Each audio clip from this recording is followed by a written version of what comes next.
Phoenix, Arizona, as I'm driving through Phoenix, Arizona in the background, visiting Phoenix, Arizona, and it just happened to be the same place where one of my favorite YouTubers has a record store.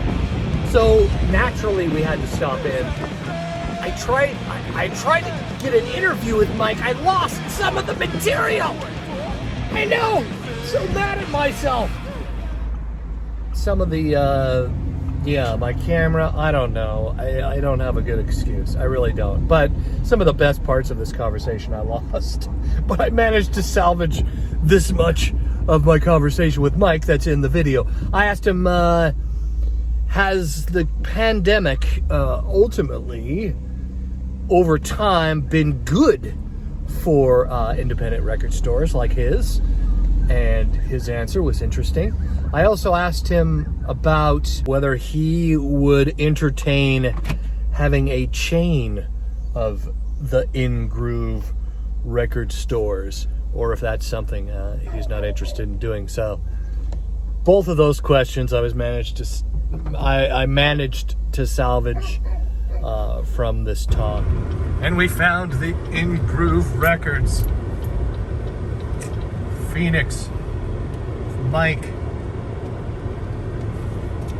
Here we are. Nice, okay. Hey, we made it. Look at this. He's got shirts.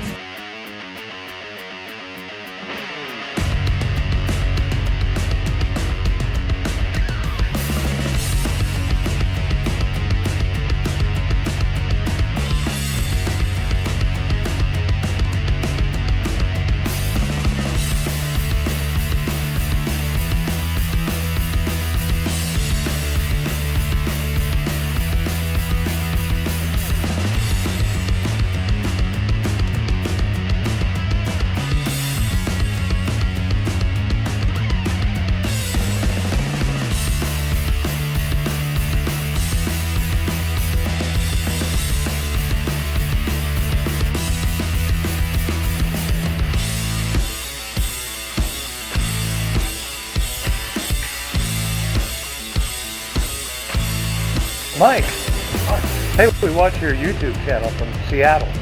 We're up here visiting from Seattle. How's it going, man? Good. I love that stuff you do with George Benson. Yeah, that was pretty cool. Are you still going through that? Oh, wow. Working on it. Right. That's the extent of it, huh? Well, I took a box home. I've got some stuff. I've got 2 boxes in the back, but for the most part, I've gone through a couple of boxes. Yeah.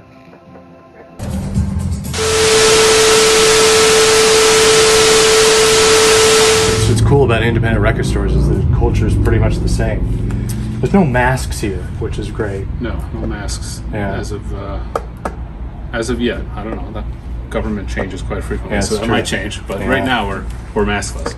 But in Seattle, even when it wasn't mask mandates, like record stores would be like, oh, you wear your mask and sanitize when you come in. I imagine you were doing that. Oh yeah, we shut down a couple of weeks early before we even knew, because at the beginning nobody knew what was going on. So we shut Right. the store down about 2 weeks early before the state shut us down. Right. And then we were down maybe about a month to where, we were mandated to be closed. And that's when we were doing more online stuff, and we were doing like contactless pickup. We were leaving records by the front door for customers. Oh, wow. Cool. But, and then even for a month or two afterwards, until everybody had the opportunity that worked here to get vaccinated, that's when we, as a company, lifted our mask mandate. Do you think that it's helped with people, because people were locked up for so long, listening to music and stuff, and now that people are starting to go back outside, have you noticed business picking up and kind of a resurgence? It was pretty crazy there last year, actually. So as soon as the lockdown essentially was lifted, it was a free-for-all there for a little while. Oh, wow, nice. There was a point in time where you look over at my equipment wall and there was nothing there. I sold out not only all my stock, but every floor model was gone. Because wow. people were kind of still at home, not back to work. Still, this was like in the middle of lockdown. There was a point in time where you couldn't get anything, so equipment dried up for sure, and then a lot of records themselves, new releases, dried up. Right.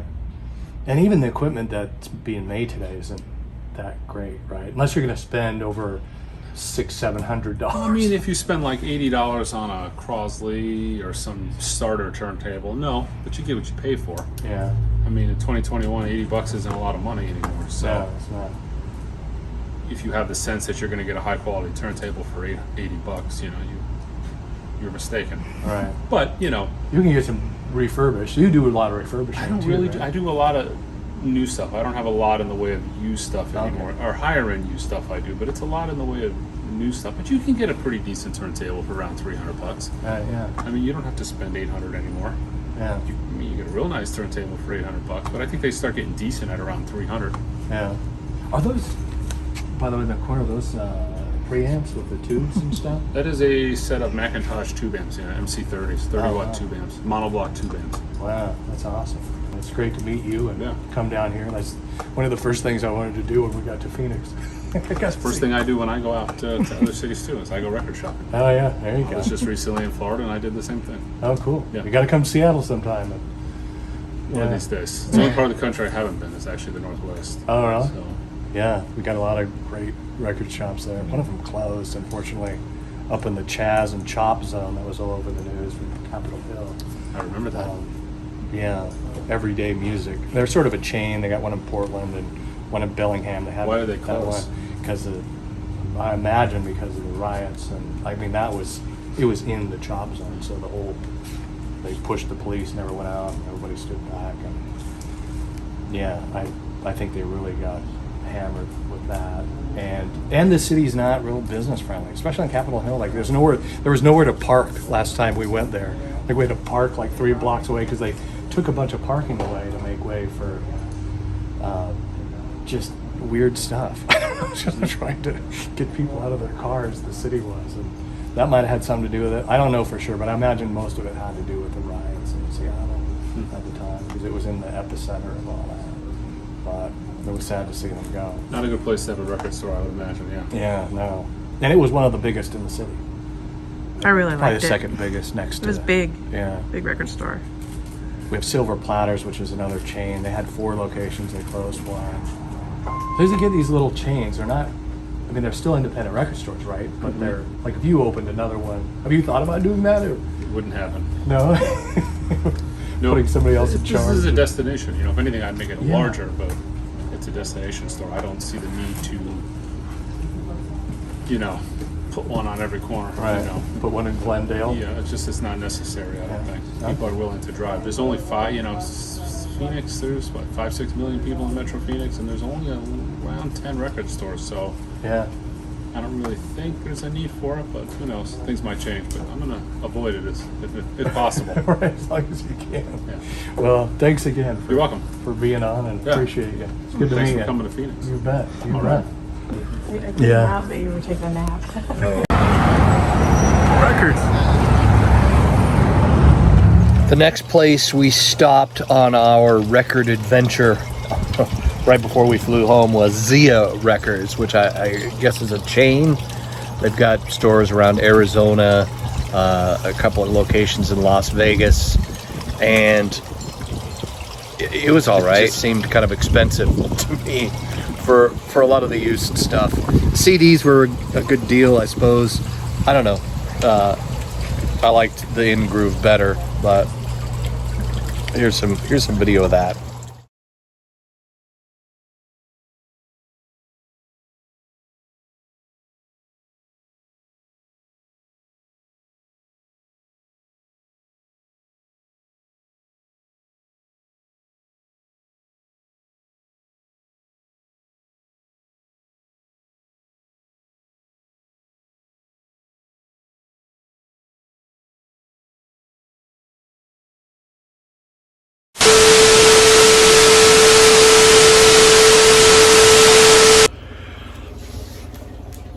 And remember to stick around for the end of this video if you want to see the haul we got from Arizona.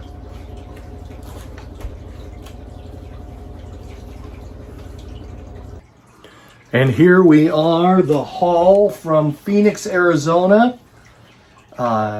Most of these we got from the In Groove at Mike's store there. And this one, we'll start out with this one. This was a deep purple for $5. And this is something that bothered me, I think, about the Zia records, is that Blue Oyster Cult album that was in okay condition was $20. It's like, really? Which is fine, they're gonna charge that. But I mean, he seals everything up. Look at this, like this, a used record. It's in its own sleeve inside here. It's sealed up in, you know, for $5. Like that's a great deal for a used record. I like this record. This is I have this cassette tape. I've had it since the 80s. This is some of their 80s stuff later, but I like this whole album. It's a great album. Now I have it on vinyl. So that was good news. Here was David Bowie, limited edition on blue vinyl. Again, this one was used. This one was a little pricier, but it's worth it. I've never seen this album used before. Limited edition blue vinyl. It comes with this sleeve kind of thing that I started cutting open, and it looks like it's in cellophane still. So gonna have to uncellophane that. Got a new knife because I lost my old one. Got this in Phoenix while we were there.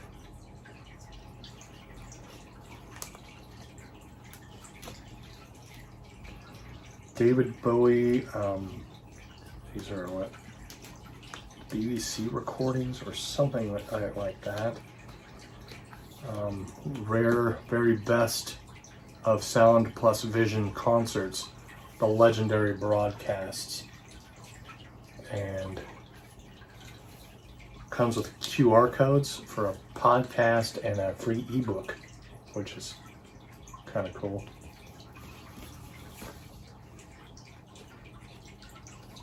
That out of my way. Let's see, the blue vinyl. Ooh, very cool. Look at that. Plastic sleeve. We got his face on there, like that. This was a great find. Whoa.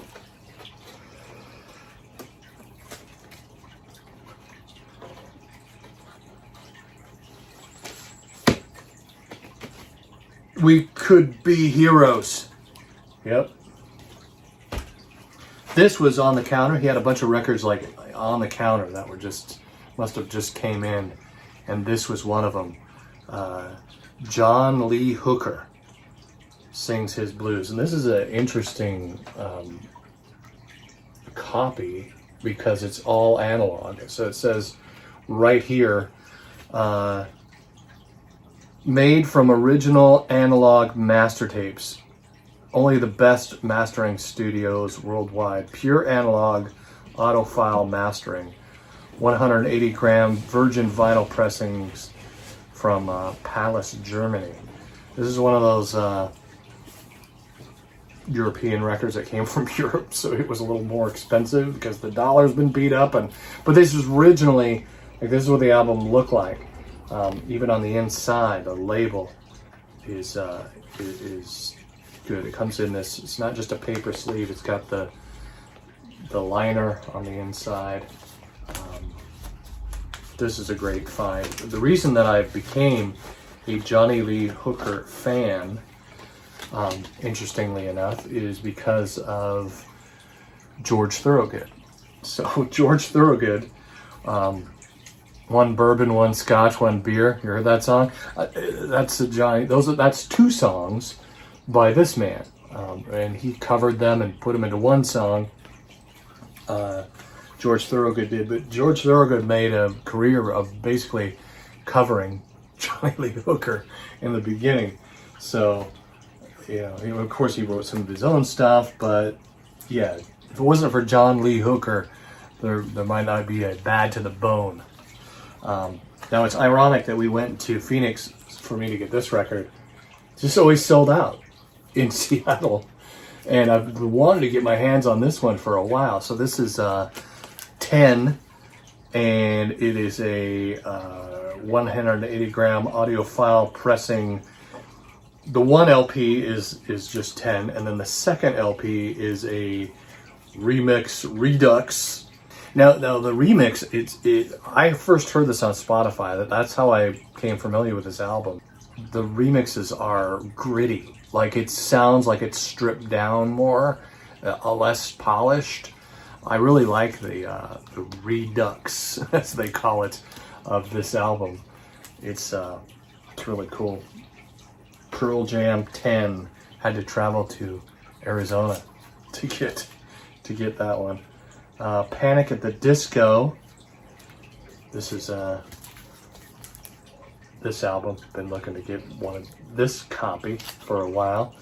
This album has like a story to it, which is interesting. It's the song I Write Sins, Not Tragedies was their first big hit. So this is kind of their rocketing them into stardom album, I believe. So this is a Beatles album. It was only $15. It's used. It's in really good condition. Again, like, I've never bought from a record store that does this, which is cool. Used copies, even in great condition. This is cool that he does this like a collector would.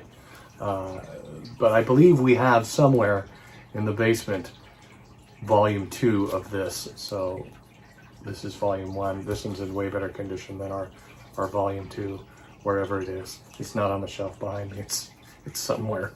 But yeah, the Beatles, rock and roll music, volume 1, just in great condition. And we got a few Christmas albums. My wife loves Cindylombard, and this is on white, snow white pressing, limited to 500 copies. This is a great deal on this album. And let's check it out, the snow white vinyl, shall we? Let's grab it open. It was one of the gift shops we went to. I guess I have opened this before. Here it is. Snow white vinyl, Cindylombard. Merry Christmas. Have a nice life. On snow white vinyl. That's really cool. We'll see how it sounds. Scorpion on the Porch. I think I kept receipts from places we went to, and thought I would tuck them in some of the sleeves just to have a reminder. Oh yeah, we got that in Arizona. We went to Scorpion on the Porch. That's where I bought this knife, by the way. Scorpion on the Porch. Sonoma, Arizona. So, this is another Christmas album we got. Set this over here. And this is She and Him Christmas. That is Zoe Deschanel. I believe that's how you pronounce it. There she is. She and Him. 12 Holiday Classics. M. Ward and Zoe Deschanel. This is 1999, I believe it was. Nope, 2011. I'm wrong. I'm off by a decade. So it's very cool though. And okay, so that's the stuff we got. I think my wife just sneezed. What was that? What? No, I'm laughing because I sneezed. Oh, bless you.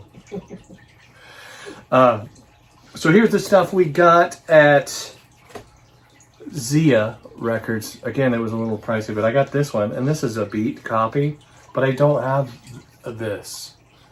Alice Cooper School's Out for $2, which is a great deal, but you pull it out of the sleeve and it's dirty and beat.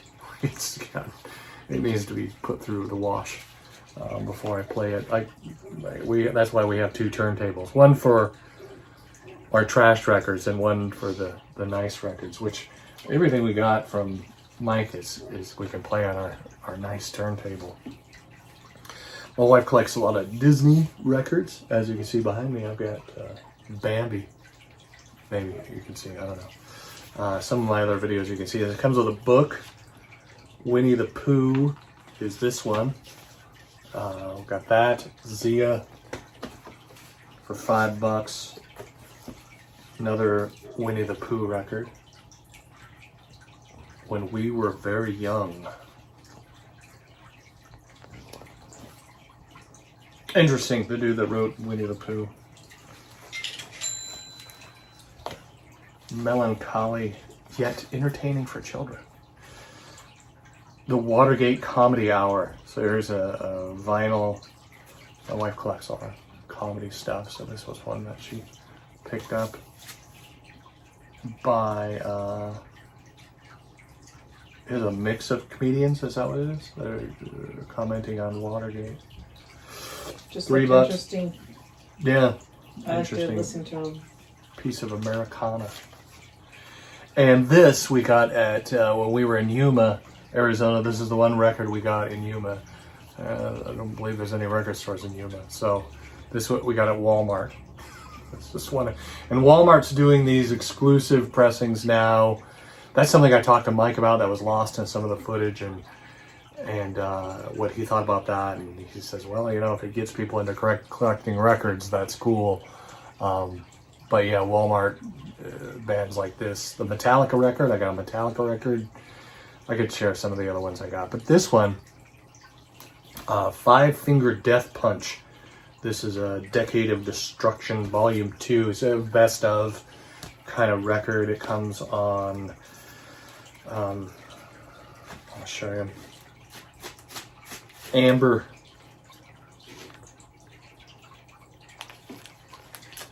vinyl,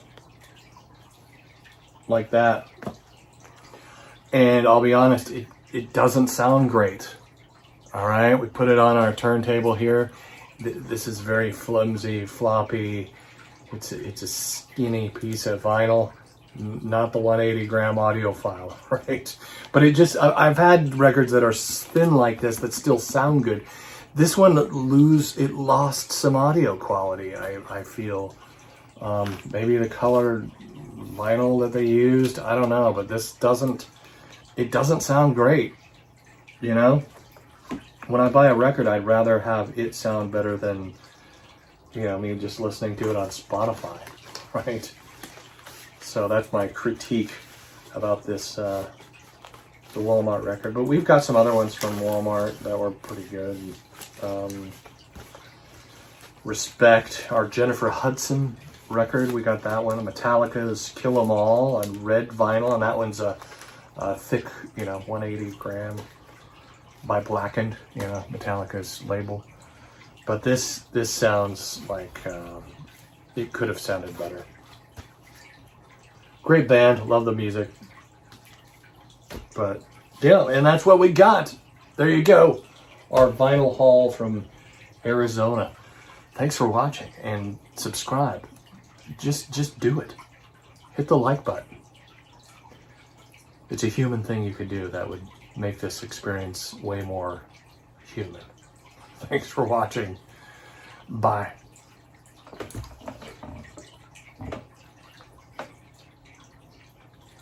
Check out some more of our other record store stuff around here in this area.